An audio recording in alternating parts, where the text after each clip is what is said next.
ایک سچائی جس نے غریب لڑکے کی زندگی بدل دی۔ کہانی۔ ایک چھوٹے سے گاؤں میں ایک غریب لڑکا رہتا تھا جس کا نام علی تھا۔ علی کے پاس نہ اچھے کپڑے تھے اور نہ ہی زیادہ پیسے، لیکن اس کے پاس ایک بہت قیمتی چیز تھی: ایمانداری اور سچائی۔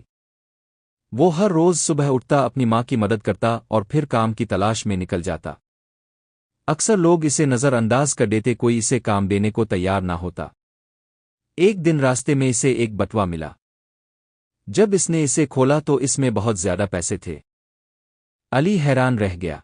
اس نے اتنے پیسے پہلے کبھی نہیں دیکھے تھے۔ اس کے دل میں خیال آیا، اگر میں یہ پیسے رکھ لوں تو میری زندگی بدل سکتی ہے۔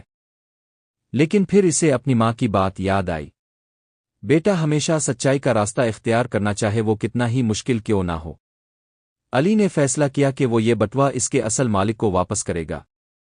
وہ پورا دن گاؤں میں گھومتا رہا، لوگوں سے پوچھتا رہا۔ آخر کار اسے ایک بوڑھا آدمی ملا جو رو رہا تھا کیونکہ اس کا بٹوا گم ہو گیا تھا۔ علی نے فوراً بٹوا اس کے حوالے کر دیا۔ بوڑھے آدمی نے جب بٹوا کھولا تو اس میں 1 روپیہ بھی کم نہیں تھا۔ اس کی آنکھوں میں خوشی کے آنسو آ گئے۔ اس نے کہا، بیٹا تم نے آج مجھے صرف میرا بٹوا نہیں بلکہ انسانیت پر میرا یقین بھی واپس دیا ہے۔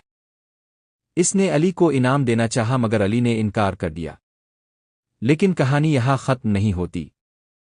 وہ بوڑھا آدمی دراصل ایک بڑا تاجر تھا۔ علی کی ایمانداری سے متاثر ہو کر اس نے اسے اپنی کمپنی میں نوکری دے دی۔ کچھ سال بعد علی ایک کامیاب انسان بن چکا تھا۔ سبق: ایمانداری اور سچائی کبھی ضائع نہیں جاتی۔